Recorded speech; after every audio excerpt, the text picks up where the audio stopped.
Buonasera e benvenuti al TG Sicilia, i titoli di questa edizione. Anche errori umani dietro l'affondamento del Baiesan che provocò la morte di 7 persone. Le perizie della Procura di Termini Imerese ricostruiscono uno sbaglio dietro l'altro e indicano che lo yacht poteva essere governato evitando la tragedia. Irruzione della Guardia di Finanza in diretta Instagram è successa a Catania, dove i militari hanno scoperto una boutique del falso di lusso. Denunciate 2 persone a San Cristoforo, le immagini del sequestro riprese dagli investigatori in diretta. In provincia di Ragusa c'è un bambino epilettico che rischia di restare senza cure. Non si trova il farmaco salvavita di cui ha assoluto bisogno. Al nostro TG la battaglia della madre per salvare suo figlio. Regione all'indomani del rimpasto in giunta, prima grana per il neoassessore alla salute Caruso. Ci sono 29 milioni in meno per la spesa farmaceutica e un tetto per le prescrizioni. Protestano i medici di famiglia. Il ponte del 1° maggio dà il via, tempo permettendo, alla stagione balneare in Sicilia, ma nella spiaggia di Mondello palermitani e turisti non sanno cosa troveranno. Al momento resta confermata la concessione alla italo-belga, ma solo il 14 maggio ci sarà il verdetto finale. E poi il calcio, il Catania guarda i play-off con l'attenzione rivolta all'infermeria. Toscano spera di recuperare gli infortunati. Il sorteggio del 14 maggio definirà l'avversaria nella fase nazionale.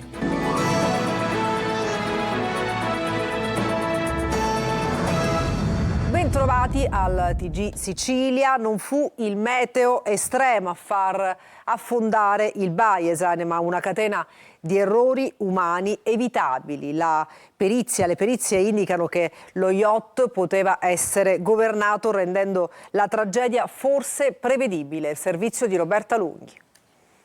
Non fu una tempesta a fare affondare il Baiesan, non un uragano, ma un errore umano. La notte del 19 agosto 2024 a Porticello non si scatenò un evento meteo estremo. Secondo le ultime anticipazioni della consulenza richiesta dalla Procura di Termini Imerese, si trattò di un semplice groppo meteorologico, un improvviso rinforzo del vento tipico dei temporali, ma non tale da rendere inevitabile il naufragio. Per gli investigatori la tragedia sarebbe stata causata da una catena di errori umani, sottovalutazioni, scelte tecniche sbagliate e comportamenti non adeguati dell'equipaggio. Nel naufragio persero la vita il magnate inglese Mike Lynch e la figlia Anna, il cuoco di bordo Recaldo Thomas, i coniugi Jonathan e Judy Bloomer e Chris e Neda Morviglio. Le analisi dei periti indicano elementi chiave. Lo yacht sarebbe stato colpito di lato con la prua non correttamente orientata e la ciglia retrattile potrebbe essere stata sollevata, riducendo la stabilità dello scafo. Fondamentali saranno anche i dati degli hard disk recuperati ancora in esame, una tragedia che secondo gli inquirenti forse si poteva evitare. E c'è apprensione anche in Sicilia per le sorti della missione umanitaria a Gaza della Global Sumud Flotilla, partita da Augusta, ve le spiegate pochi giorni fa e che nella notte è stata abbordata in acque greche direzione Creta, 960 km da Gaza. A bordo ci sarebbe anche un attivista di Belpasso, Dario Alfredo Chiatello, preso in ostaggio insieme alle circa 400 persone a bordo delle 22 imbarcazioni intercettate dalla Marina di Tel Aviv. Intanto gli attivisti siciliani rimasti a terra si muovono per dare vita a presidi nelle piazze. A Catania appuntamento a Piazza Stesicoro, a Palermo in Piazza Verdi. Resta in carcere la coppia accusata di aver ucciso a Taormina, Messina, il pensionato di 66 anni Giuseppe Florio, di aver poi avvolto il cadavere con delle lenzuola e dei sacchi di plastica per abbandonarlo nelle campagne di Castiglione di Sicilia. Il GIP di Messina ha convalidato il fermo di Giuseppa Carmela Bianchino e Gaetano Urfalino per omicidio e occultamento di cadavere. È stata liberata invece la donna originaria di Sesto San Giovanni, indagata per occultamento di cadavere. E adesso a Catania le immagini di una vendita di merce contraffatta su Instagram, bloccata in diretta dalla Guardia di Finanza nel quartiere di San Cristoforo. Denunciate 2 persone, il servizio di Emanuela Corsi. Vedete che bello? Buongiorno, Guardia di Finanza. Guardia di Finanza, signora. Buongiorno. Alla fine la vendita non è andata bene neanche su Instagram per questa coppia di titolari di merce contraffatta. La Guardia di Finanza di Catania ha fatto irruzione nel locale adibito a Boutique del Falso e bloccato la diretta, mentre una donna bionda cercava di fare affari mostrando al pubblico un completo con top e pantalone abbinato. Siamo pochi perché noi di solito la facciamo su TikTok, però la bloccano su TikTok ogni volta, quindi sto cercando di far salire le persone qua su Instagram e farla qua per evitare che la bloccano, la segnalano.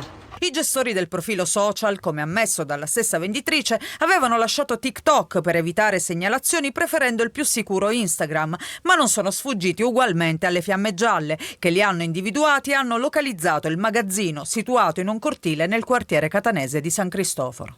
All'interno c'era un vasto campionario di prodotti delle migliori Griff, ovviamente contraffatti, oltre 1200 prodotti tra borse, abiti, scarpe, cinture, portafogli e altri accessori a prezzi di gran lunga inferiori a quelli di mercato, sequestrati dai finanzieri.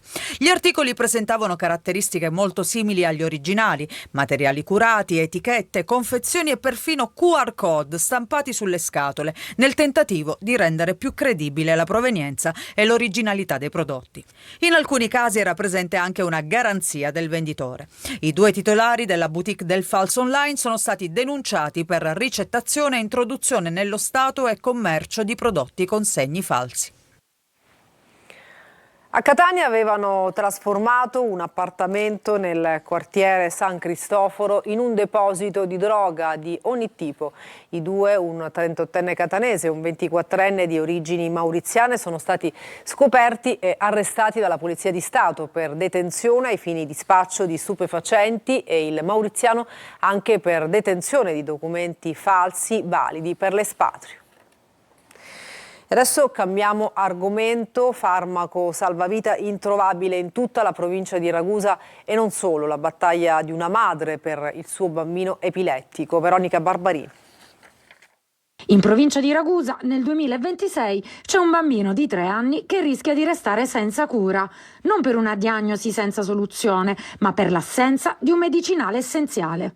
È la storia di Mario, nome di fantasia, e della battaglia quotidiana della sua famiglia. Da 2 anni il mio bambino soffre di crisi epilettiche, lui è un farmaco resistente causate da un tumore cerebrale. Lo scorso febbraio è stato sottoposto a un intervento che è durato 10 ore all'ospedale Caslini di Genova, ma nonostante l'operazione il controllo delle crisi è molto fondamentale. Da tempo stiamo riscontrando enormi problemi a reperire il suo farmaco salvavita, che è il Tegretol sciroppo. Del farmaco in sciroppo, non sostituibile e difficile da spedire perché non può subire sbalzi di temperatura, grazie a una staffetta organizzata dal Comitato Civico Articolo 32, in tutta la provincia oggi sono state trovate 2 bottigliette.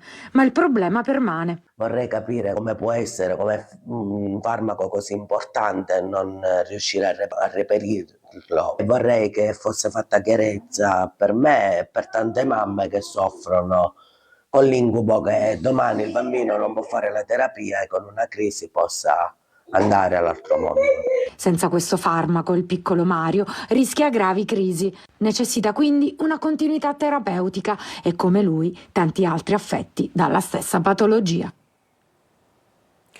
All'indomani del rimpasto in giunta regionale, primi guai per il neoassessore alla salute Caruso. Ci sono 29 milioni in meno per la spesa farmaceutica e c'è pure un tetto per le prescrizioni di farmaci. Immediata la protesta dei medici di famiglia. Sul fronte politico, fragoroso silenzio di Fratelli d'Italia e DC. Il servizio di Maglio Viola.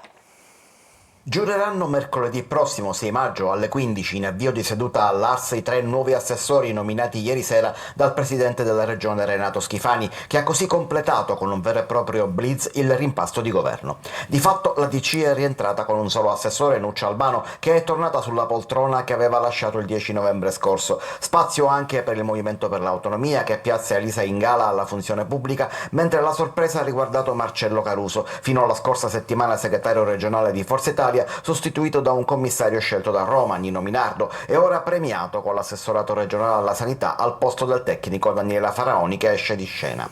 Tutti positivi, con qualche sorpresa, i commenti delle forze di maggioranza, ma si nota subito il silenzio assoluto di Fratelli d'Italia, che pure mantiene l'assessore Elvira Amata in giunta nonostante il rinvio a giudizio, e il silenzio anche della Democrazia Cristiana nonostante il ritorno al governo, segnale di una spaccatura interna al partito tutt'altro che sanata.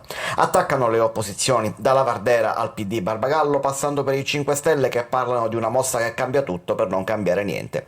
Intanto arriva subito la prima grana per il neoassessore alla salute Caruso. Infatti si ritrova con un buco da 29 milioni sulle prescrizioni sanitarie ed un conseguente taglio automatico contro il quale protestano i medici di famiglia.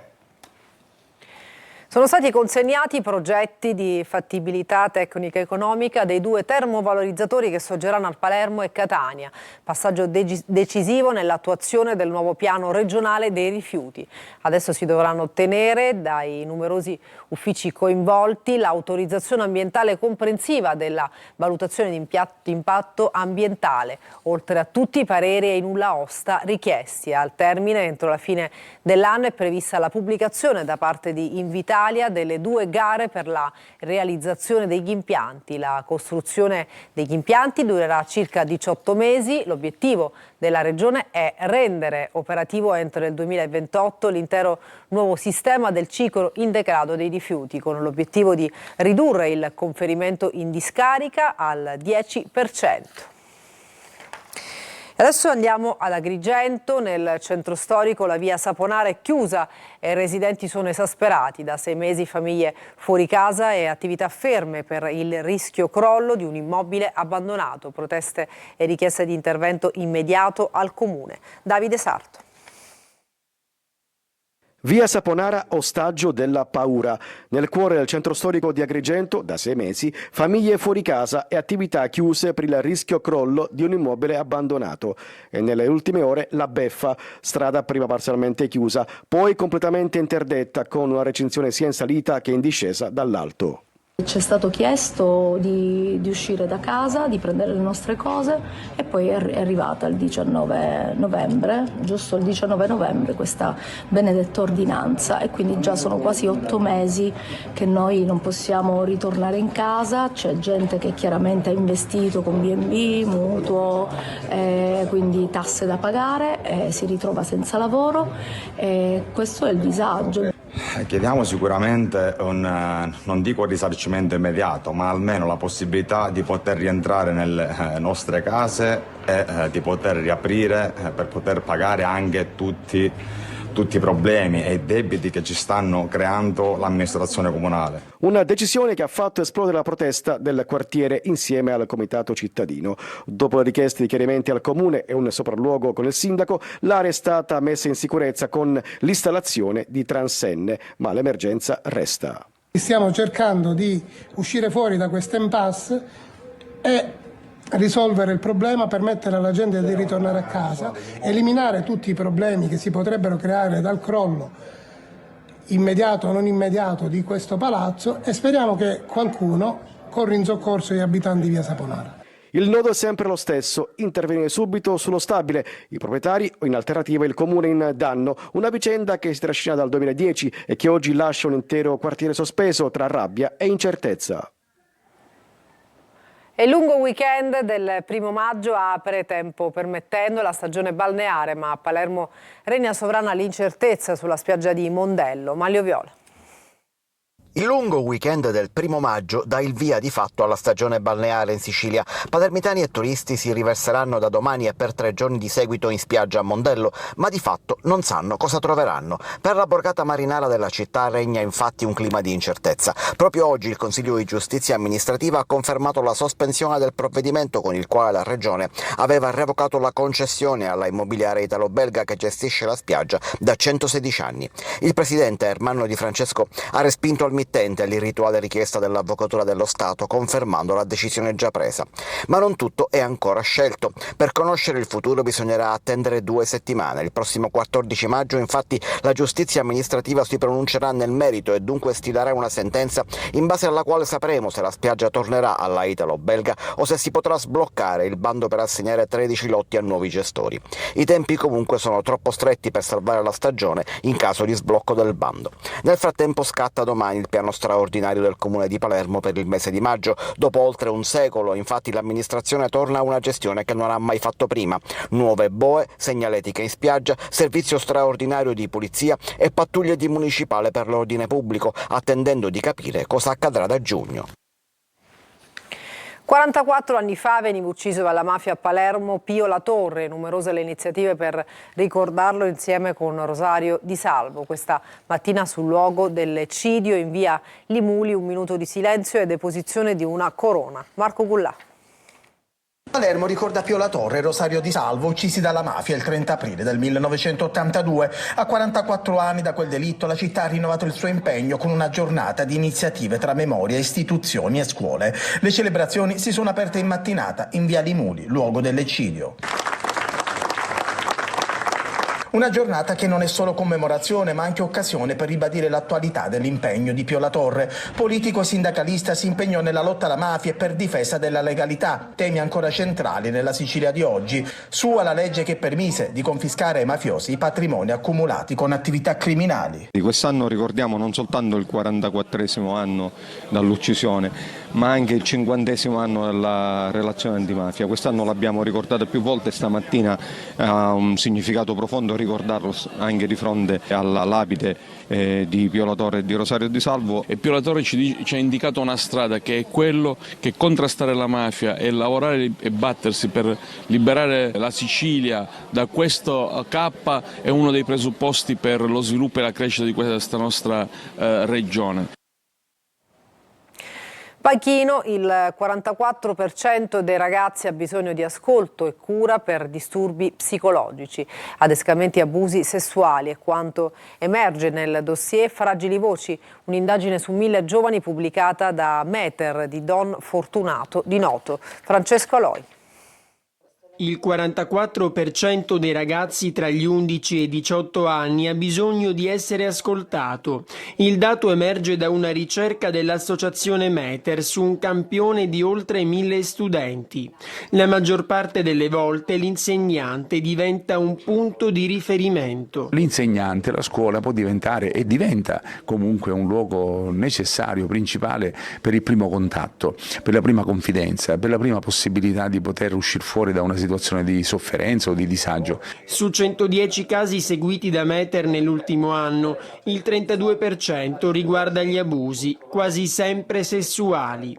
C'è chi riesce a raccontare tutto subito dopo e chi invece tiene tutto dentro. Non è semplice raccontare un abuso, spesso noi diciamo rendere dicibile l'indicibile è proprio faticoso. Avviene un tradimento spesso della fiducia nella relazione. Il grido di aiuto parte dalla famiglia, parte dal bambino nei confronti del padre e della madre, e allora avere questa capacità nel superamento anche emotivo, nell'affrontare il problema, credo che ne valga la pena. Al Wonderland di Catania consegna dell'assegno donato da Banca e Fondazione Mediolanum per le cure dei bambini con malattie oncologiche. L'iniziativa ha trasformato le scelte dei clienti in un gesto solidale. Orazio Longo.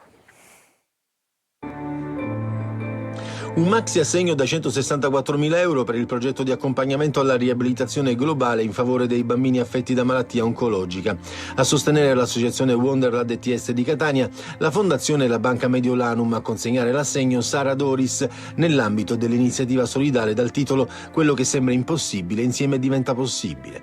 L'iniziativa ha trasformato le scelte dei clienti in un gesto solidale con una donazione automatica di 3, 6, 25 oppure 50 euro a seconda del tipo di prodotto sottoscritto. L'anno scorso è stata fatta tutta un'attività di raccolta fondi che poi ha portato alla donazione che ufficialmente celebriamo oggi.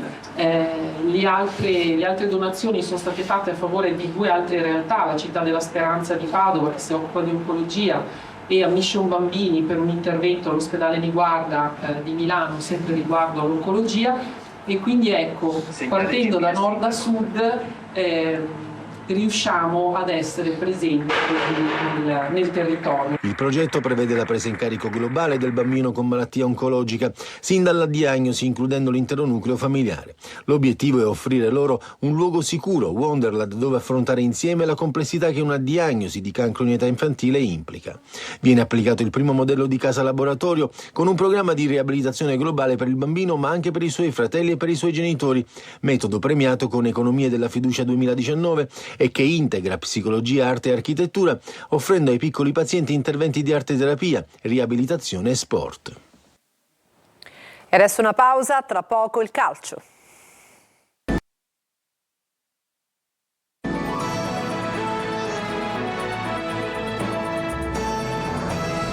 Bentornati al TG Sicilia, siamo al calcio, il Catania lavora in sede prima della partenza per il ritiro di Veronello. L'obiettivo del tecnico Mimmo Toscana è quello di recuperare più giocatori possibile e migliorare le condizioni fisiche di chi oggi è indietro. Francesco Triolo. L'attenzione in casa Catania è alta soprattutto guardando all'infermeria, è lì che si concentra in questi giorni la preoccupazione e l'interesse maggiore di Mimmo Toscano e del suo staff. Le 3 settimane di preparazione prima dell'esordio nei playoff serviranno a perfezionare le condizioni di forma della squadra, in particolare di elementi come Cicerelli, che è tornato a fine marzo dopo una lunga assenza e deve recuperare il ritmo, ma anche degli infortunati. Se Donnarumma e Miceli non preoccupano più di tanto, sono stati tenuti ai box a Caravaggio contro l'Atalanta solo in via precauzionale. Il pensiero va soprattutto a Casasola, che dovrebbe rientrare nella sfida di ritorno dei quarti di finale. Tempi più lunghi per Corbari, atteso in campo per le eventuali semifinali, così come Rolfini in fase di lenta ripresa. Da valutare poi c'è Lunetta alle prese con un fastidio agli adduttori. C'è tempo, considerato che il Catania da secondo in classifica comincerà la sua corsa nel secondo turno della fase nazionale. L'andata il 17 maggio in trasferta, il ritorno il 20 maggio al Massimino. L'avversario è da individuare tramite sorteggio. Da testa di serie la formazione di Toscano non potrà affrontare le seconde classificate degli altri gironi, Brescia ed Ascoli. Nella migliore terza il Ravenna, se supererà il primo turno, in alternativa Salernitana e Renate. Per staccare il pass per le semifinali basteranno 2 pareggi o una vittoria e una sconfitta con uguale differenza reti. Il sorteggio si terrà il 14 maggio, ovvero il giorno dopo la conclusione del primo turno della fase nazionale, quando il Catania conoscerà il suo avversario. Non solo, in quell'occasione verrà delineato il tabellone delle Final Four con semifinali e finali, dove non ci saranno più teste di serie. Una pausa brevissima, tra poco per altri aggiornamenti.